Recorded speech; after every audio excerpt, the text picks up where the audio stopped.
Welcome everybody to the Mansfield Buzz. Welcome to Mansfield Buzz with Jordan and Hurdy. Local business stories, let's dive in early. Jordan asks the questions, brings stories to light. Hurdy runs a tech, keeps production tight. Build trust in a town, discover and explore hidden gems and stores you never heard before. Community connection, that's what we're about. Tune in, join us, see what Mansfield's all about.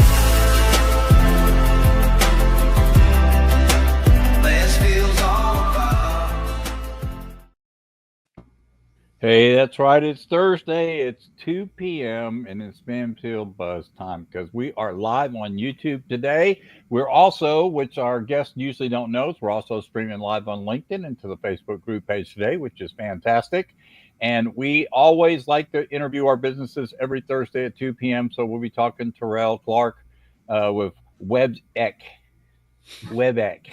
ACEC Web Design. You have to start the show by having fun and making fun of something. It kind of brands it into them, you know. And since we're all buddies, because we went through the beginning of this and made sure of it. So I just wanted to mess it up on purpose. So, nailed it, man. You start the show by picking on the guest. Yeah, exactly right. So hey guys, so yeah, I like it, man. It's just really cool. So. And we'll get into your icebreaker. We'll find out why you named it that too, along with some other stuff. But welcome to the Mansfield Buzz, guys. And we are your hosts, Jordan and Hurdy Burke. Jordan is pronounced Huff. So everybody needs to know that, okay? Huff. Jordan, how many people go Hogue? Jordan Hogue. They just go Jordan Ho. And I'm like, how did you know? What? It's Huff. Anyhow, Jordan and I have been doing this for, Jordan, it's now a year, every Thursday, with the exception of one or two when we both traveled or something, right? We have been doing this since March of 2024, every Thursday. Yeah. So one of us has been on, it's crazy. And that's how many businesses we've interviewed. So it's really cool. So if you don't know already, we are located on YouTube at Mansfield TX Buzz. We like to have subscribers. We're almost to 200. We're getting really close, which is fabulous for a local show because we are local. You know, we don't get people listen from California, New York, and overseas, although they might stumble across it and think it's cool content, but we're local. And so we want our local businesses to pay attention. And please go share some of the businesses in the area because you know what? These are the guys that come on and have a lot of integrity, trust, and people you should be doing business with. And so go check them out. And the other thing is, if you want to be on the show, I have October 31st, which is a Halloween show. And we're gonna make that a Halloween show this year. So that's going to be booked. So we're now booked all the way and we're booking through November. And I already had a couple people yesterday at the Mansfield Network group say, I'd like to kind of be on that show. So we're going to probably book November really quick. So with that, if you want to get on that Black Friday craze and get some content.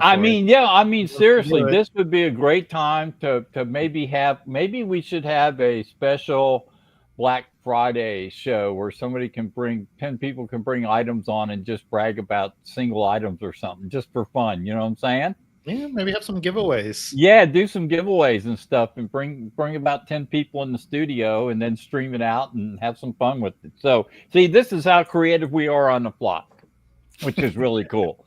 So, okay, so we're getting ready to start our icebreakers with Tyrell. So let me get over here. We'll get that started with icebreakers, and we'll be right back.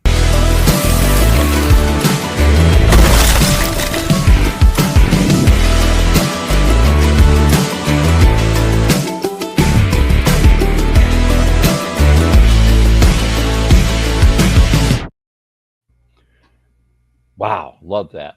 So anyhow, icebreakers kind of breaks it. We like to always give our guests, some of the listeners, some information about something you may not know about Tyrell, and I think it's really funny. We got into it. So Jordan, you get to start the segment off with this, and I think people are going to be really surprised on this one. Yeah. Well, first of all, welcome to the show, Tyrell. Yep. I'm happy to have you here. Thank you guys. I appreciate the invite. I've been excited to do this for weeks now. So Now, this one's going to be fun. And we're going to have a fun conversation. There's so much stuff I want to ask you. It's a good feel. But Yeah, first, this is gonna. you. You're dealing with a bunch of marketers here. This is bad news for everybody. I'm just kidding. I know we get to talk shop. But first, we got to do our icebreaker and get to know you a little bit. And so I want to ask you, because you seem like a very, upbeat person, very peppy. So you're kind of a cheerleader. So let's get a little bit of information behind that. What's up with that? So I grew up in a small country town, and we had sports, and everybody played every sport out there. That's just what you did, because you didn't have a team if you didn't have everybody doing every sport. We had a cheer coach that was very outside the box thinking, and she was doing good with the cheer team, brought a couple of key males into the team and had them start doing some tosses and some stunts. And that was unheard of in a small little cow town. I mean, you were more likely to ride a bull than get thrown in the air. So I was walking from track practice into the gym and to go out in my locker and go home. And she called me and said, "Tyrell, hey, come here. I need you to hold a leg." That was it. I was going to hold a leg. And so at that moment, I somehow got roped into being a male cheerleader. And no, I did not cheer and do all the yeah, yeah, yeah. And we did yell some, but our job was to just enthrall the crowd and throw the girls in the air like crazy. So that's all we did. We became the center of attention, and the football team behind us didn't even know they were there. It was so Come and watch you throw some tiny bodies, like I don't know how many feet in the air. yeah. So yeah. was that? And you had mentioned Colorado. Was that in Colorado? Yeah. I was on the western side where I grew up in Colorado. Oh, that's awesome. That's really cool. Yeah, So- and then we stumbled across Jordan asking what he had. Yes. So now that we're like back in memory lane, we're curious because we always like to ask this. What were you driving back then? So I drove a hand-me-down black Isuzu pup diesel. Man, you going up a hill in Colorado, you would fog everything, man. There wasn't a mosquito within 3 miles of that truck. It was amazing. So it was a 3-seater, and being Colorado, like after practice, it would snow or something like that outside. Yeah. And the basketball team that's the season for basketballs during the wintertime. And we would take that 3-seat pickup of mine and shove about 8 of us in there. Boys, girls, it didn't matter. We would get in that thing and just spin donuts in that parking lot as the snow came down. Yeah. That's always fun to do, by the way. Anybody that's ever raised in the winter, if you have a blank parking lot after it snows and nobody's in it, the funnest thing you can go do is get it up to 50 and just turn the wheel and spin about 8 times, right? Yep, And have some fun. yep. Yeah, coolness. We didn't Yep. say that though. Nobody's listening. It's No. okay. All Definitely right, have cool. not done that with a Mustang. Cool. Not at all. And those front wheel drives, you got to go backwards to do that stuff. Well, yeah. Oh, yeah. Because they work. Yeah. That's funny. You'll have Well, to thanks get a for- video of you doing it, Hurdy, with your Hyundai. No, that back in the day, I'm thinking we were more like road runners and challengers and but the funnest ones to do the spins in the parking lot was pickup trucks. Yeah. Oh yeah. Yeah, the That's back all end right. weighs nothing. Yep. Yeah, just spin it out. So to get on with the show now, I always like to tie in this story and just get to know a little bit of your trajectory. So I definitely want to talk to you about how you came to start ACEC Web Design. But before that, how does a cheerleader get into web design? Yeah, that's what I want to know. I'm gonna be known as a cheerleader. That's a quiet secret very much in my life. So I'm gonna be known as this cheerleader for forever now, aren't I? Dang. Yeah, wait till next network group meeting. Yeah, I should have started with something about like I was a professional skier or something like that. Uh, yeah, a terrain park junkie maybe would have been my kicker instead. Which I did do, but so for me, I moved from Colorado in 2011. Got down here. Like I said, I grew up on the farm and was raised as a community person. I mean, you supported your community, you worked with your community, but went to college and moved down here in 2011. And through that, went back into construction, which my dad did when I was growing up. I went into construction for about 10 years. Wow. And then I got out of that. I got married and had kids. And when my oldest son was about a year old, I realized, like, wait a second, I want to have time with my family.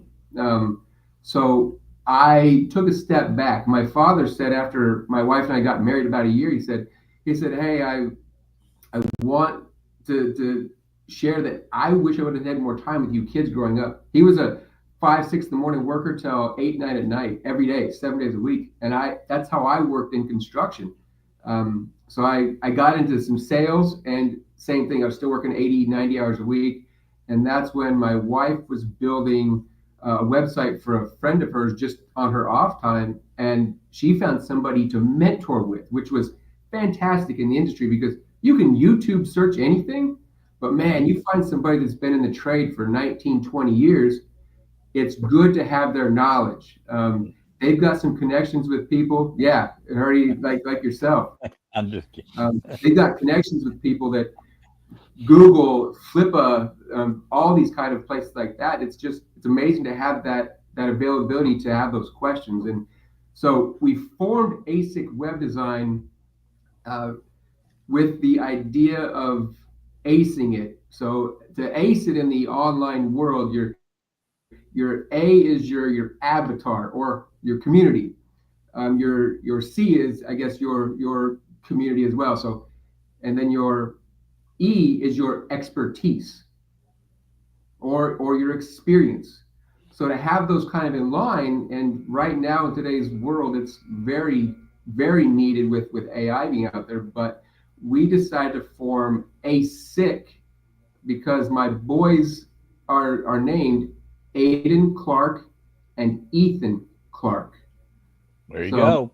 So there you go. So there's a long story for you on how I got to ACEC Web Design was from that. And I like the so A is for your avatar. C, what was C? Community, yeah. Community, expertise, and the other C should be your content.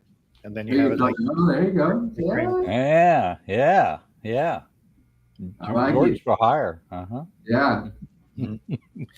So you guys started going down into the website world, and luckily you had a mentor that could kind of help you connect the dots, which is really fortunate because there's so much to website on web development. Not, like people tend to focus on the front end of things, like what you can see, and there's so much back end stuff that is so nuanced. Like you're talking about Google. Luckily, we have a Google expert here. But for example, what is it? A schema markup, right? Yeah. Like a lot of people don't even know that. Structured markup. Yeah. Huge. You would never see it. It's not something that's on a website, but that's basically everything Google sees. And if you're not aware of those things, you miss some key elements for web design. So that's really cool that you guys looked at it that way. My background is in design, so I've hung out with a lot of like front end designers, which are the people that make it look beautiful. Mm-hmm. And I know some people that can make some beautiful websites, but that is just like seriously 20% of the website. It's like literally the tip of the iceberg. You don't see the rest. So how does somebody that did cartwheels in the parking lot and was a cheerleader and worked on a farm and then built construction, how do you migrate is this because of who you married and she was already doing this, or did you just automatically have some sort of wake up call that you had techie side to you didn't know about? A little bit of both, Hardy. You got Okay, there you go. Yeah. I was, like I said, my father kind of gave me this idea of like, spend more time with your boys. That value wise in life Mhm. will serve you as a family a lot more than making an extra $5,000 a year because you work until 9 or 10 o'clock that night. Um, and so I was, like I said, I was in the tools and sales side of things, and my wife was working on some stuff, and I was trying to figure out at that point how to exit that industry because it just time wasn't there, which I thought was going to be. And I was sitting there, she was working on stuff, I was working on stuff. She's like, I'm struggling with this. I said, oh, you got to move this, you got to do that, you got to put this over here, do that over there. She's like, Tyrell, why don't you build websites? There you go. There you go. There it was. Yep. And there we were born. That's that. So, and now, like to pull a little bit deeper, what inspired you, or maybe possessed you, to go down a path that is ever evolving? One, I like to learn. I'm always like you were saying, Herdia. I kind of was the tech side, and I was in the construction world. I was kind of the guy that was first to have the iPad to figure out how to run the blueprint program on the iPad. I was kind of one of the first to look at access control at this point 15 years ago when it was brand new into the industry. So I was always on that front line of kind of figuring new things out. So that's kind of really where I got into it. And the other thing is I like to build stuff. Like I didn't realize that was my thing until I got building and actually working with the clients and the people. I like to build stuff. Man, that's why I enjoyed construction so much.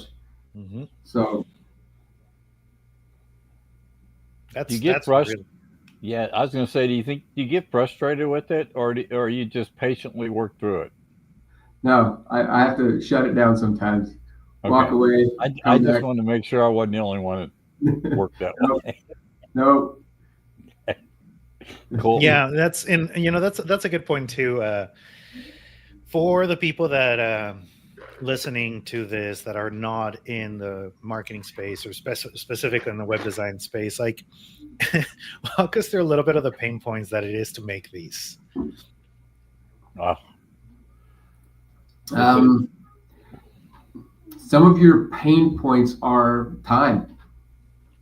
Your person that's out there, say plumber. Let's use a plumber for example. That's a pretty common thing.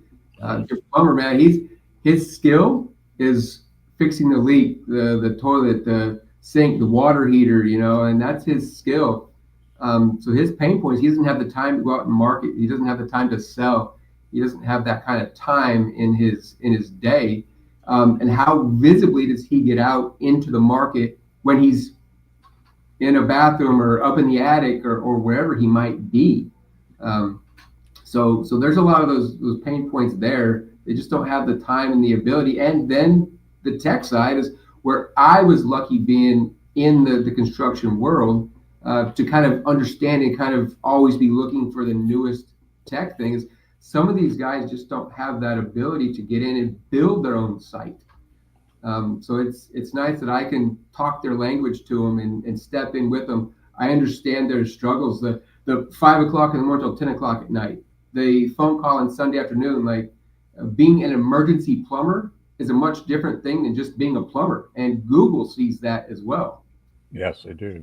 Yeah. So, yeah, that's a big one. And it's, I think that works well as just straight up public service announcement for all the entrepreneurs out there, particularly those of us that are a little bit earlier in our journey. Is I think all of us at some point have tried to make our own website. And just because you can does not mean you should. yes. And so I'm guilty of this. And, I'll totally use myself as an example here. I have a background in design, so I can design really well. I try to make my own website, and this was when I first launched the launched Mercurius, and I'm sitting over there working on the website. And tying it to the database was a nightmare. Setting everything up correctly, like all the integrations, and I did it in WordPress, which I thought was it is easy, which is the scary part about it. It took me hours. It took forever, just getting everything to work, and then just trying to customize things the way I wanted to. Once, as you start with a theme, once you step 1 degree to the right, the whole thing breaks. So long story short, it took me an insane amount of hours. It's probably the worst website I've ever designed because I did everything instead of just directing. And when it came time to do my taxes, I realized just how much money I lost because I could not write it off.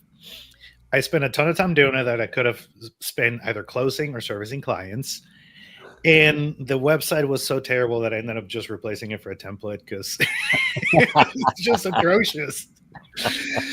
And that to me was just one of the biggest things because I was like, wow, I just threw money away.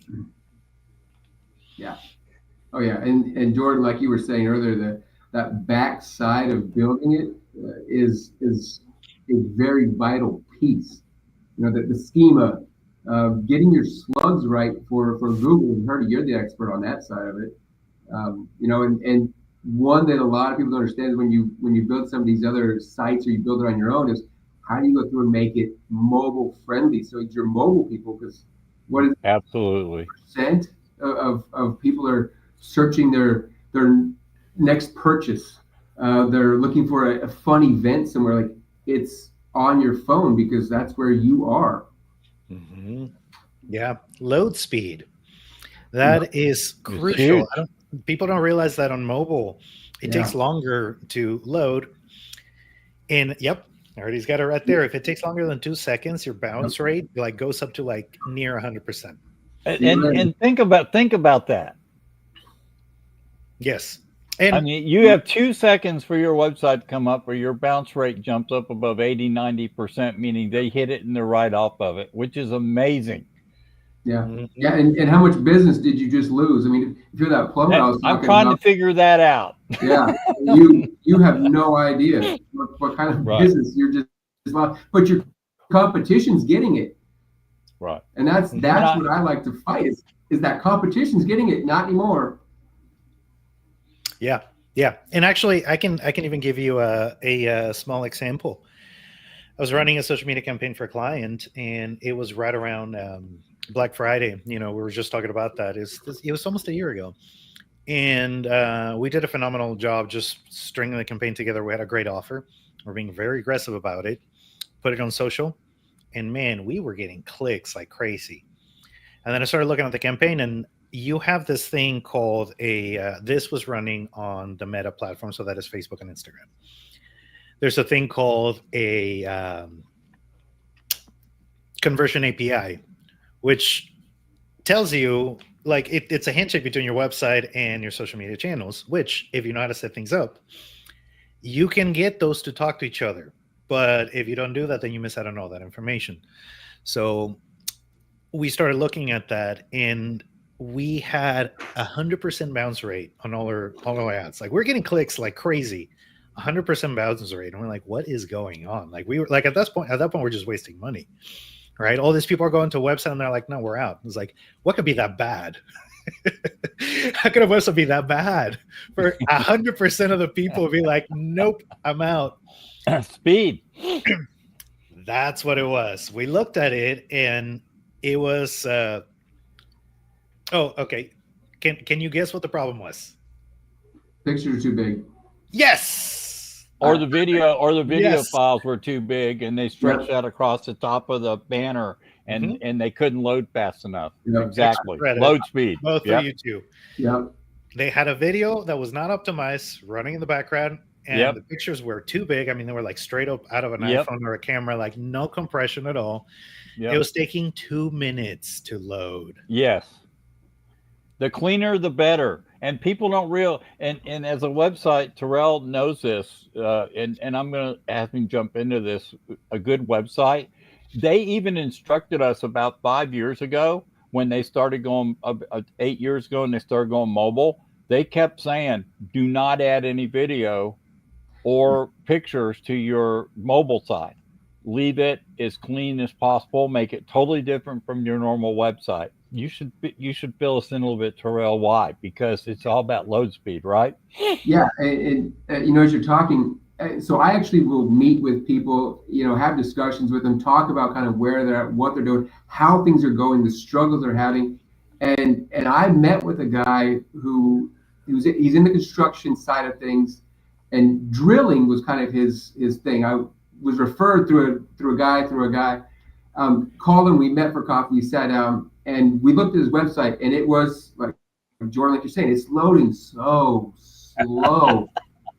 And I was like, man, it wasn't 2 minutes, but it definitely was not loading quickly.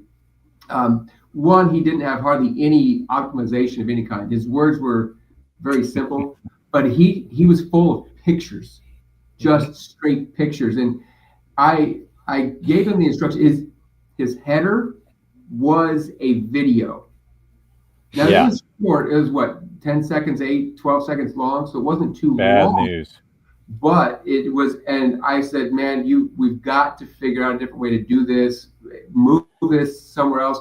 Let's do something different here. And it's what's going to make your website function and be presentable to people so that it can be your upfront salesman 24/7.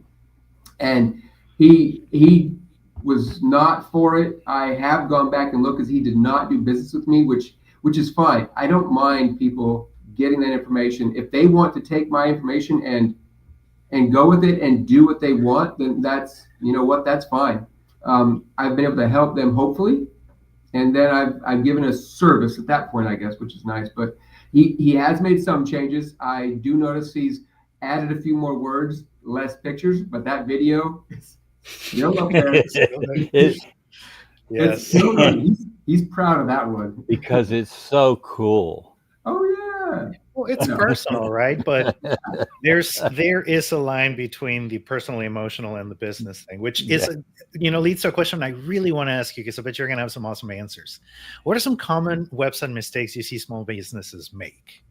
Because that's right what we're talking about, and you have such a good nailed it lens into these common mistakes. Yeah. One is if they build it themselves, it's not set up correctly to run on all platforms. That's a big one.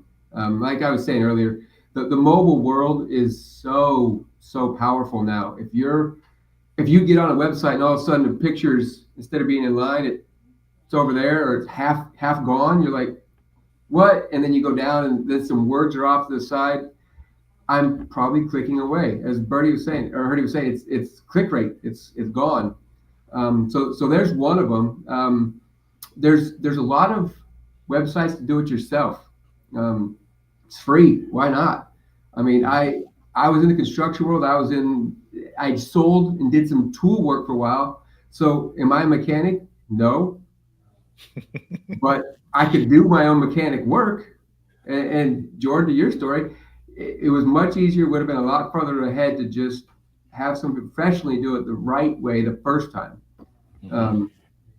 So those are kind of some of your big ones there, the major ones that we see most often. Once you get on the website and it's functioning, a lot of it's kind of how it flows, that user experience, which again is something Google sees and likes to see a good, solid user experience. If they stay on your site, if they're reading a blog and they're actually reading it for more than 15 seconds, if you're on the blog for more than, I think it's 45 or 50 seconds, they consider good. If you're on there for like a minute and a half plus, you're considered a rock star. So yeah, and then your buttons. I want you to restate that for the people listening. Yeah, because I don't think people grasp just these timelines. Yeah, 45 seconds. If you guys want to hold your breath for 45 seconds, go for it. I got you. Go. 45 seconds is a long time. Long time. Yeah. 6 seconds is a long time if you have somebody do video. Yeah, it really is. And so for someone to get on and read something, when you get 45 seconds into reading something, you've figured out, am I going to stay on this and keep reading, or is there not enough information on here and I'm gone? And that's kind of why I think Google sets that somewhere in that 45-second range is kind of that key, is because if there's not enough information by then, people are gone. If there is, at 45 seconds or somewhere around there, they're staying to continue reading. And here's an important point to that. That now makes your content relevant. Yes. Yes. And that's how Google weighs a lot of their when they present people is through relevant content. If they're paying attention to content, then they're relevant. Yes. It's relevant content. Good point. So my question for you is here's some other common mistakes you can address. They build that little template, they build that little splash page themselves. They go somewhere, they get a buffer, they go somewhere and they build their own little splash page. However, they don't put any stuff that's important in the headers. They don't put the code that's necessary to get it found. And they think just because they bought the domain and they're presenting it, that it's getting indexed. And a lot of people, tell me if I'm wrong, do they even set their site up on Search Console and analytics, or they just don't even know that exists? Don't know it exists. Unbelievable. And it's so important. Like you just said it, right? 45 seconds. And we're talking about 45 seconds. It's an eternity on the website world. 45 seconds of reading. Think about your reading speed. Even if you're slow, you can take in information a lot faster reading than you are speaking it. Yeah. So you're taking all the information, you have all that. And if you're not tracking that, you have no idea if your website's working or not. That's how you test how you're doing. Like, and her, like the header, like, okay, the header here, there's a subheader here. Okay, I titled it, Man knows how to train dog. All right, cool. That it's got some training dog. It's got some different keywords in there, some stuff like that. But 7 best tricks to dog training. Okay, now you've got a different approach to that same topic, and Google likes one or the other a lot more. So you rank faster, you are seen faster, and then when you search it, that's how you know how you're doing, is by searching it. If you don't set that up, well, you're flying blind, my man. Yes. And so another important question for you in between what Jordan's asking you is, while we're on this, is when did you discover, because I had to go through this too, when did you discover the most important thing was not trying to game Google by making the website rank, but by taking care of what the user needed? It started with a conversation. Gotcha. The mentor we have was really fantastic, helping me out to kind of see that early. Right. I started a conversation with a lady probably about a year and a half ago or so, because I've been in business now for a year and a half, and it wasn't long after we started our adventure. And she was wanting to build a site on like senior living and just being a senior. And there's a lot of competition, man. There's competition out there for every nursing home, every insurance agent, Medicare, whatever. That it's got a blog on senior stuff, but not one of them is based around a real person, a real experience, and true history of what they went through and how they got through it. There you go. Yeah, and so that content has become very relevant, and it's taking some time for that one to get out there and grow.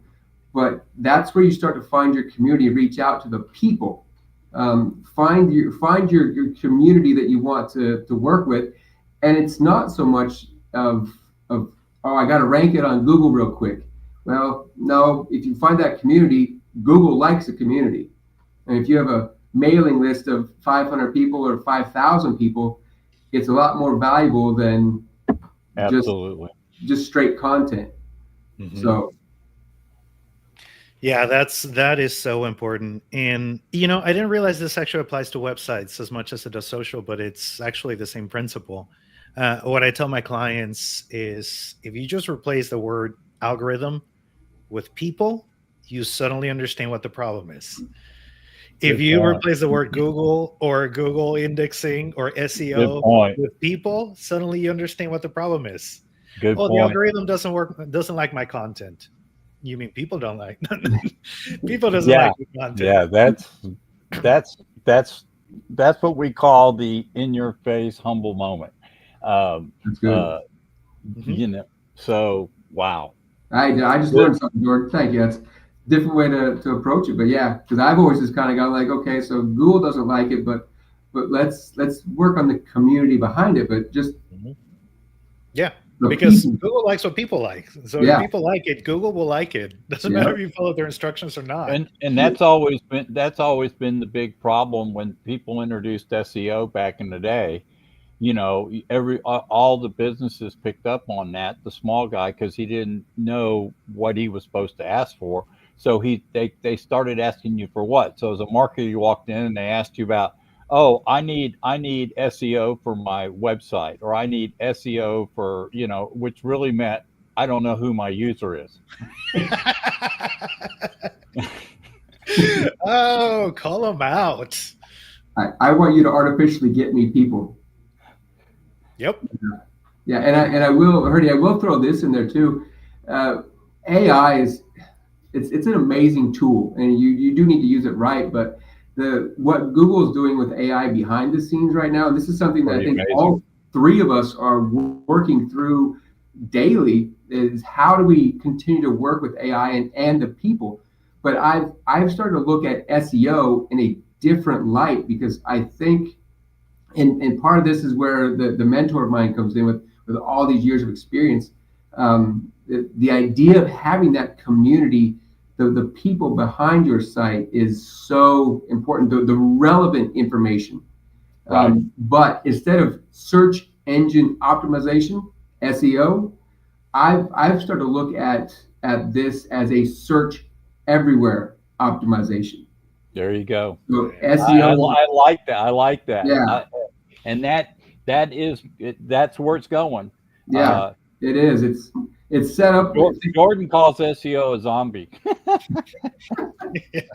The zombie is not dead; it's undead. It's not dead. It's changing a lot, and you've got to tell yourself. But you know what? If you were catering to your user base originally, and you were focused on the community, a lot of the AI stuff already takes care of itself, because that's the relevant part of what all these search engines want to see today.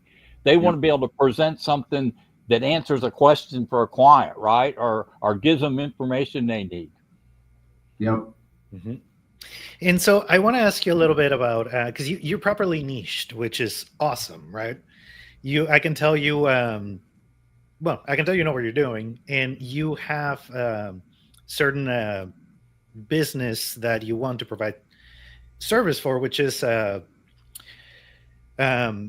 you focus on trades and service businesses. So earlier in the conversation, you said something that really caught my attention, because you said, and you said it in passing, but this is your salesperson online who is acting on your behalf. So on the note that we're talking about right now with AI and just in general, like how search and everything is evolving, like why is it now more important than ever for service professionals to have a good website, especially if they're in trades and service-based businesses?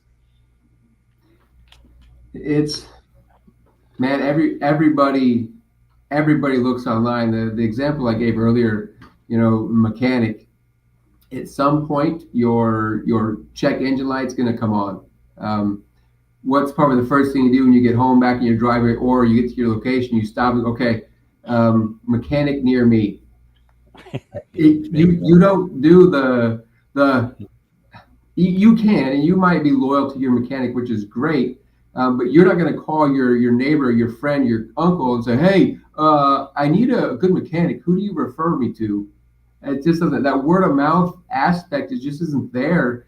as much as it used to be. Now it can be, and it's great if you've got that kind of a business, but to get that online presence, and when you're seen, when your business, your industry is being searched, that's where it brings in the new generation of business outside of that word of mouth. And again, having that mobile friendly device, that working website, all that is the key really to kind of helping you be the go-to person, which I think is what all businesses want, but how do you get there? And that's what, but between the three of us, that's how we help everybody get there, is be the guy. And I like that we have the three of us here, because we encompass the three like quadrants of a business perception, because social is where you learn about a business's values. You can get a lot of their values from social, particularly from video content. Google is where you get the reputation, right? Your Google business profile, you will gather the reputation mainly with the reviews and just how they treat their profile. Your website is when you gauge their proficiency. That's where you go to see, like, all right, do they know their stuff? How good are they? Yep. That's when you start grading them and how good they are. Yep. Because you don't really get that in the other spaces. You know, you can do a lot of community building, a lot of connecting, but when it comes to like really flexing your skill set, your website is what's really going to, you know, sell people. Yeah. And I take that a step further. I see search as kind of like an hourglass. You know, it's it can get narrow, it can get broad, it can get narrow, get broad. So they're on social sites, and people are asking for a mechanic near me through their Facebook groups, and people are posting the website links. So that's one way to drive traffic to it. Another way is they go right on their mobile device and they type in, like he said, mechanic near me, you know, and it pops up all these. They can look at the reputation. So I would imagine that most people, before they ever hire anybody, at least I know this on the YouTube side, that 88% of the people that search on YouTube for a product or service usually will buy from one of the 4 sources from one of the videos they saw on YouTube. Okay, that might be a little older, it might be a 2-year-old stat, might be better now. But the bottom line is, a lot of people do a lot of search before they ever end up. But once they end up, they get committed. That website becomes a great place to push out and to be noticed. It may not go, and you may not get the click to it right away, right? In other words, Google's trying to give people answers to their queries, and that's why we call this thing zero click-through. Rates drop down, but the website's still important, because if it's conversational, and Jordan's always said this, if you know your community and you're in a conversation with that community and you're presenting really good content that satisfies those queries, you're going to be a rock star. But the website, everybody keeps saying, well, I don't need a website today. Yeah. I don't need a website. Yeah. How do you tell your story to, or your expertise to the guy that's in Grand Prairie and you're the mechanic in Arlington? Well, you gotta have that information there, and it's gotta be seen. Bingo. Yeah. And you know what's funny too is you could meet your neighbors, right? Like maybe not on the same street, but you're like walking around and you tell them you have a business. They're more likely to go check out your website to like read up on it than ask you about it. I can tell you that the clients that have hired me over the years always said in the end that they hired me because after they did their reviews and searches, they ended up going to the main website just to kind of see, you know, to get them to know you. So they do that behind the scenes. But I'm one of these people who say, you know, if Google and these guys are going to put up AI overviews, then start posting the heck out of your website on your social. You know what I'm saying? And just build and build your own traffic. Yes. Yeah. So I wanted to ask you to, you know, as we're talking about this too, websites are expensive. So what is your suggestion for somebody that says, I can't afford a custom website right now? Really? I know what I would say, but I want to hear your answer. You get okay. Well, when that guy searches, I'll stick with the plumber story because we kind of just a good example. But when that guy searches, I need my toilet fixed because it's leaking, and my sink fixed because it's leaking, and he doesn't call his aunt, his uncle, his brother, his dad, or whoever. He's searching somewhere. Is that you he's calling, or is it them? So if you get, say, 20 of those people a month, say 12 a month, so one a month, and that average person for that company is say $1,000, make it easy math. You just lost $12,000 that year. It's for a simple landing page.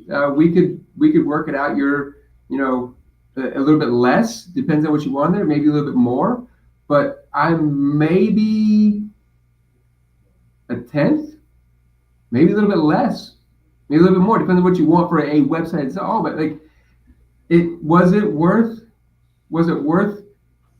10 cents to get $1 back?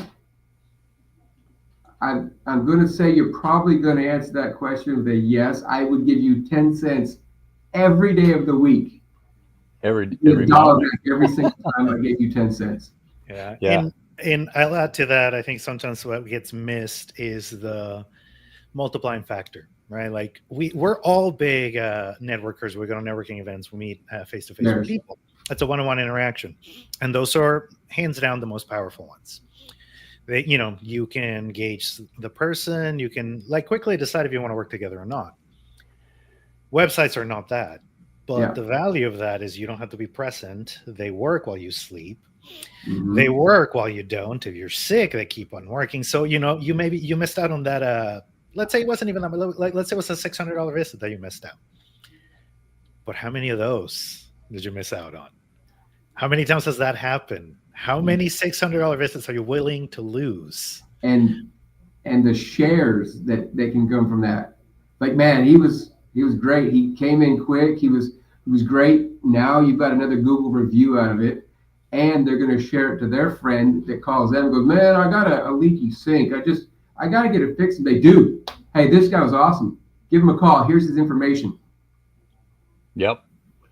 Yeah, absolutely. And that's unbelievable. And I'm telling you right now, where a lot of businesses miss out. So I'm getting ready to give a Hurdyism here. So pay attention. If you have a Google business profile and you're not posting once a week with an image and a description and not hitting that Learn More tab and putting your website in that Learn More tab, then you're hurting yourself, because that is a way for you, as Jordan says, a free hack to get in front of people, and it keeps your profile relevant along with your reviews. So post your website in your post. Yes. And now we should add something. We were having this conversation yesterday, Hardy and I, with somebody that came to the networking event for the first time. But he brought up a really good point that I think Hardy and I are guilty of forgetting. Him and I specialize in spaces that are not ownable by our clients. Yes. And, I often forget about that, because you put a lot of work and a lot of money, a lot of content, a lot of intellectual property into, your YouTube, your Google Business, your Instagram, your TikTok, your Facebook, your LinkedIn, like all these places where you're putting all that thought authorship, building a following. But you don't own Google, you don't own Meta, you don't own Microsoft. All these places are rented land. What you do own is two spaces: your website and your mailing list. Yeah. And I guess you can rope in your text messaging. I tend to combine texting and email, but let's call it your texting list, your email list, and your website. Those are your own properties. Nobody can take those away from you. That's right. They can get hacked, but if you back up correctly, if you work with a reputable web company, they have backups that can get it back. Yep. That is owned by you no matter what. If you make Google angry, if you make Meta angry, if you violate some sort of policy you have no idea about because you said the wrong number in the wrong series, whatever it is, like, they can take that away from you. But your website, your text list, your email list, those are yours forever. Yep. you've got to keep paying it because they will take it back if you don't pay it. But oh yeah. So Jordan, I think this next question right below that's real important because how many websites? I'm going to ask it another way if you don't mind, Jordan. Then you can finish out the second half of it. How many websites have you seen that were 10 years old, never been touched, and they're wondering if they need a new website? Yes.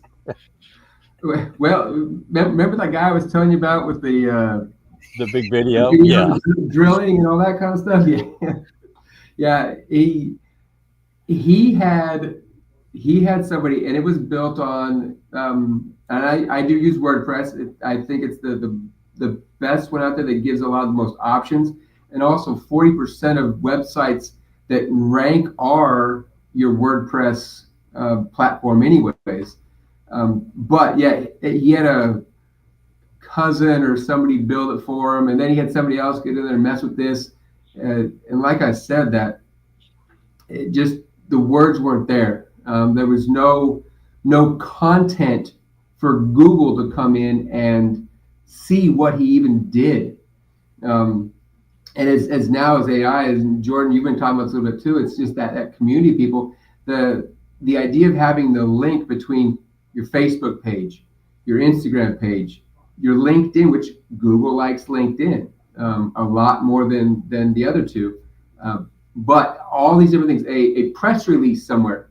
I did mention that to the guy, and he actually laughed when I said, "Man, you should have somebody write a press release, and it's something we would be able to work with you on. You should do a press release here. Do a couple months later, do another press release. Find a bit company that you can do a guest post on their site, and work with people to kind of build that network, that community." And he was telling me that he was all right. He just wanted it to function better. He's like, "No, it's good. It just needs to function better." I know, but man, it's got to be up to date. I asked him when he had updated it last. He had no idea. I don't know how it was even running still, I'll be honest with you, because if you don't use some of those updates, it'll make things look real fun. Oh yeah, your website might get hacked and they replace your picture with a picture of yourself. Yeah, and a cartoon form looking like Zeus promoting a game. Security on the backside, Jordan, you're right. The security on the backside's vital. Yeah, it's it's crazy. So for the business owners listening, and we're not a kid-friendly show, so I can say this, and they're thinking in the back of the head, "Oh shit, like my website might be total crap." What would you say to them? Man, let's sit down and have coffee. You know, I'll buy. I'm not taking you out for a saltgrass steak, maybe, but I'm going to sit down with you. We're going to sit down. We're going to walk through kind of what it looks like, why it looks like that, and what they're looking for. Do they want just a content site where they can send people to read their information, or do they want an active site that's going to be found on Google and in the searches and that kind of stuff? Our process to work with people, we try to streamline it from the very beginning of finding out their needs and their wants and kind of the end goal, and then from there we start to work on implementing those things and designing that for them all the way up to the point of launching it. So if they want to run it, we step in, we do the training with them, and we give them that information. We're always there to support them. We're not leading them. They're just not giving us a monthly retainer to do work for them. They're letting us be their tech expert in their business. But that's the other option. Is if they want that long-term ongoing help, we do that as well. So if somebody's got that website that's 10 years old, it just needs to be updated. It needs to have some refreshers to it. It needs to be brought back to life. You can't let something sit that long without any maintenance or touching it. It doesn't work. I don't know anything that's 10 years old that hasn't been touched in 10 years that still functions good, looks good, or tastes good. So Yeah, because Great point. WordPress that if themes get outdated, they go bye-bye. uh-huh, uh-huh. Absolutely. And so, And and then what your about, website. and I want to definitely bring up non-tech savvy Yeah. clients who are nervous about their website. And I would also add another layer there about maybe you can walk us into what can the website do for you. I think one of the issues is if you have a business that runs off a website, we call it an e-commerce site, then typically your attention is on that website and you've devoted a good investment into it because that's where your conversions are driving through. But not everybody has an e-commerce base, particularly service industry and trades. Maybe you're doing bookings through there. Maybe what you have is just a phone number there or an email. What are some of the things that this website can do for them that they might not be aware of because they're not tech savvy? It's a good question, Gordon.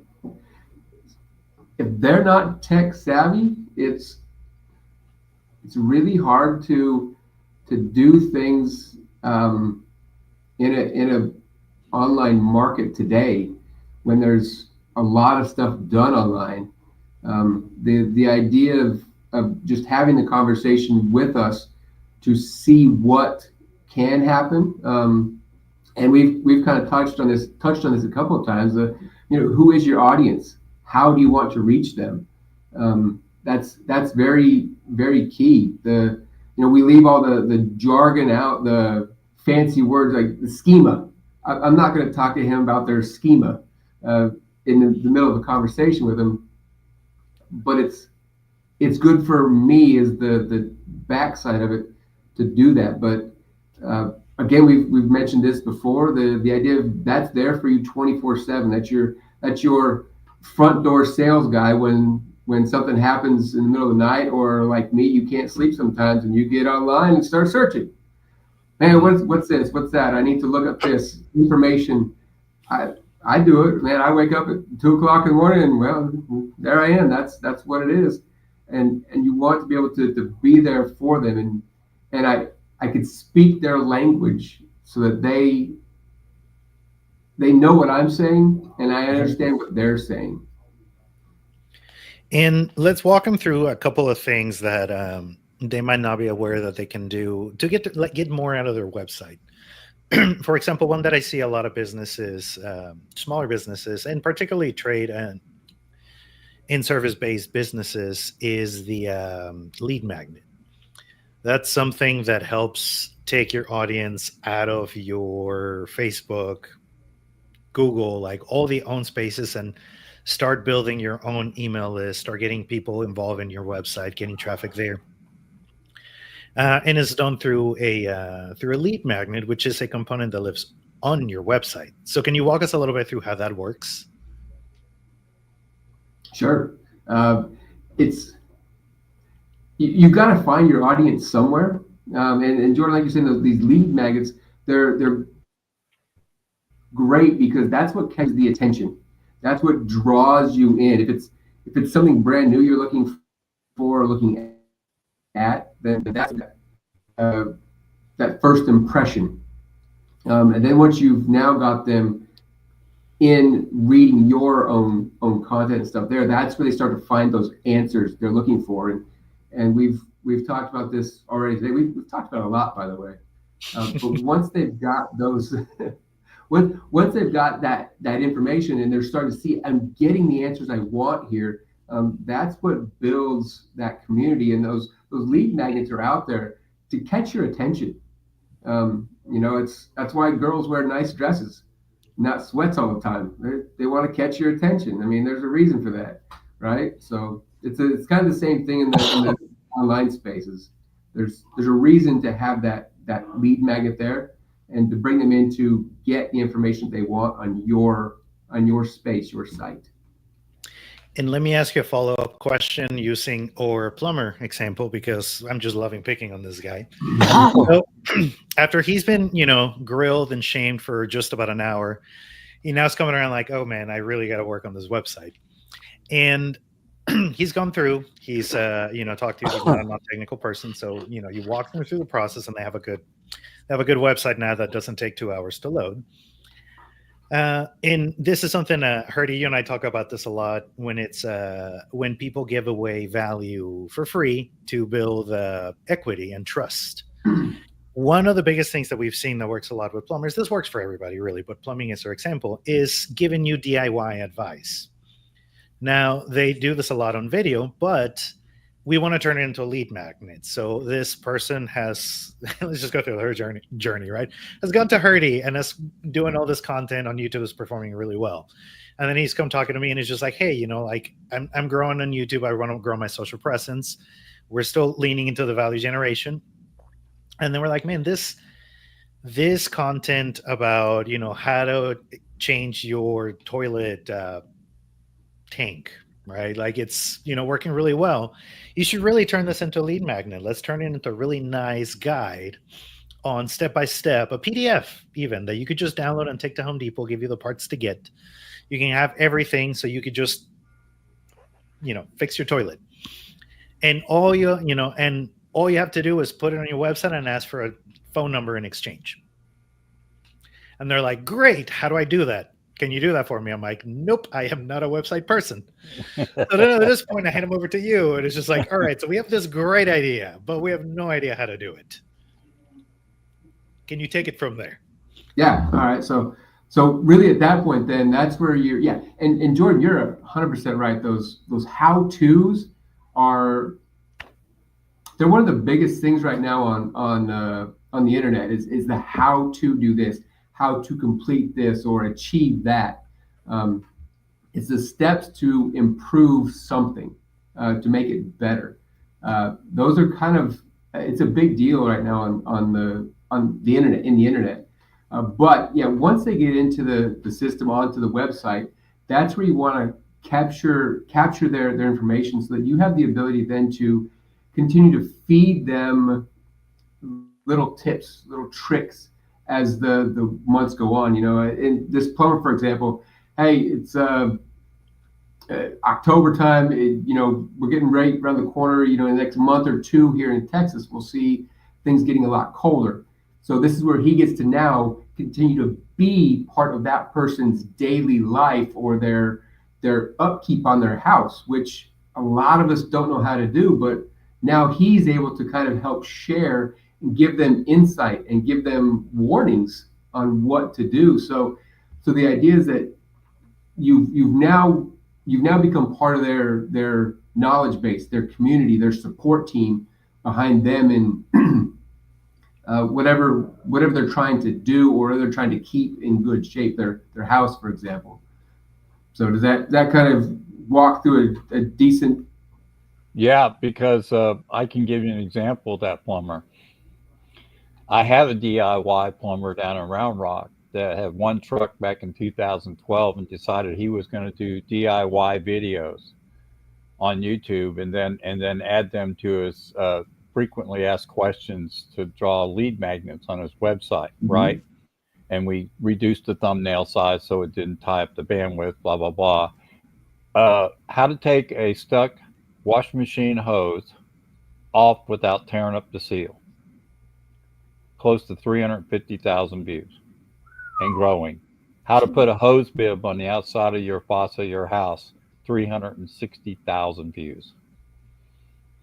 And he gets comments all the time and he gets calls all the time. So, if you're putting the right stuff out that people are searching for, and I like what Jordan said, why not take those really successful pieces of content and make them really sizzle somewhere, somehow, either in a blog or, to extend the content back out. But through the website, I can imagine that could just be a big hit where you could get their email, say, if you need help with whatever that is really cool.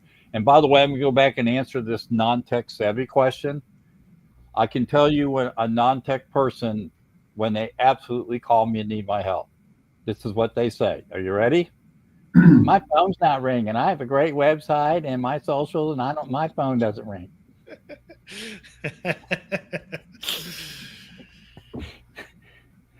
Yep. And then the follow-up question is like, so how's your traffic? My what? Like, no, there's no traffic right now. I'm at home. No, your website traffic. It's an art. It's really an art to have, and I can tell you do this, Terrell. It's really easy to get into our technical jargon, with folks, but it really just is a matter of sharing with them. I'm here. The website should help find your user, right? And we're going to teach you how to personalize and have a conversation with your users looking for your product or service. That makes so much sense to them. Like you said, instead of saying, well, you need schema markup because that site's just not rocking out there, and it's 10 years old, and you just need to spend $2,500 and get it done. Yep. Yeah. Which is what's happened to a lot of people. Okay. So. Yeah, and I get a lot of people actually that in the last, I would say, it's happened recently, but I don't talk to many people that it's happened recently. Like somewhere between like 4 years to about 10 years ago, had somebody build something for them, and now they can't get in contact with them, and they start doing research on it, and it was built overseas. And so once they start, wow, yeah, cool. And I've got a guy I'm working with right now. I know Hardy, you and I've talked about this in person a couple of times about how you get through that sale and that purchase, and just how do you regain your website again. And the one guy I've got conversations going on with, I think we're 6 or 8 months. He's only got a email address and no responses. The website is locked up in their domain registry, so he can't get to that. And they're not letting him have it. They're not letting him have it until he pays his big fee. So it's holding hostage, and so you're screwed. So know who you're dealing with. Yeah, and that's just it, man. It's so hard. And I tell him, you just gotta let it go. And it's like that's my company name. I get it, but you gotta let it go. We'll put an S on the end. We'll do something, man. But you gotta let that go. I love that. Wow. Right, I got one last question for you to just kind of sum it up all up in a bow. What advice do you have for small businesses that are still on the fence about investing in their online presence? Don't wait. I think the longer you wait, the more other industry people are going to be out there, the longer it's going to take actually for your site to rank. And that's the other, people think you can just, hey, I'm going to make a website. It's going to be page 1 tomorrow. No, it doesn't work that way. It does take time. And that's part of the conversation when I sit down with somebody is you build a website. We really have to focus on the local people. Share it with your neighbors, share it with your church, your community you're in, or a networking group or wherever, so that you're building traffic and building trust on that site. Because even if you wait a month or 2 months or 6 months, well, the guy down the street built his, and he's that far ahead of you. He's getting the business, he's getting the views and the community built a lot faster.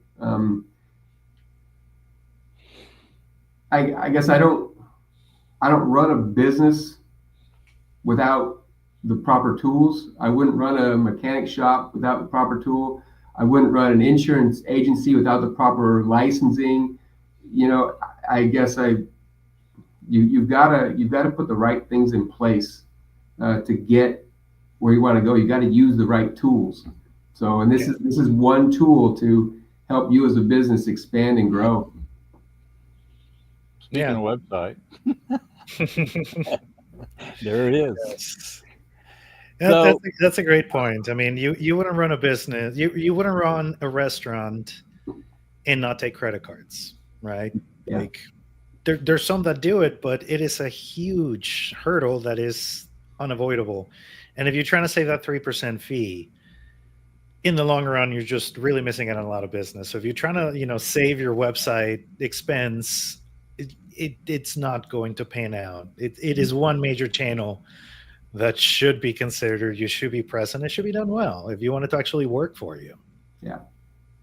Yeah, and I think the people that are thinking that they can just be on social without having some back end stuff to relate to, right, are missing the boat because they're leaving out a piece of the important part of the puzzle, right? By thinking, well, I'll just be on social and I'll just go crazy. Well, that's great. Social's fine, but you still got to have these other pieces, right? Of stuff for people to find and for to present yourself because you Jordan said it earlier and so did you have the ability to you own this property, man, and if you want to market it, put it out there. One thing, little another hint, I always tell my clients, because I have quite a few since 2008 and I have my email list through Square. I always send my website out and I ask, if you know anybody needs help with Google, please share this with them. Never hurts to ask people to help you. Mm-hmm. Yeah. Do your website yourself. Right. You can't write it off. Yep. Gosh, Jordan, we've been on an hour and 11 minutes. Sorry. Yeah, we can go another one. And we could because there's so much cool stuff we could talk about. But here's the thing: you need to check out Tyrell's website, and I've already referred him into a client he's working with right now because they need his help, and it's going to be a good client for him. And this is the beauty of the Mansfield Buzz, and also the beauty of network groups. If you do one-on-ones with people and get to know them, you're going to feel fully trusted to put them in their hands, right? Because you've already sat down with, you already know their work, you've seen their work, you know what they're doing, and it's nice to have wagon wheel sources to put to help clients with, right? He was scared to death. He didn't know who to call, what to do, how to do it. And you're there, not only you're consulting on the business, but you're helping him get a client. You're helping him with another service that he can trust and go, I don't have to worry about that, because that's a big deal. So thank you for doing that. Thank you for being a great guest. Jordan, thanks for the great questions. That's awesome. I agree. Jordan, I wasn't ready for those, but thank you, man. I appreciate you. Yeah, Jordan, when you have an expert on the call, you have to tap in for that expertise because it's a treat. Now, Tyrell, I need you to hang on, because when we finish the show, we're individually recording everybody's conversation separate, right? Too, along with the live on YouTube. So sit tight. We want to make sure all your conversations uploaded to our server farm. Guys, we are on next week. I believe it's Roderick with Primerica. He's going to talk about money, which we all love, and what we need to do with our money and how we can help ourselves in the future with our money.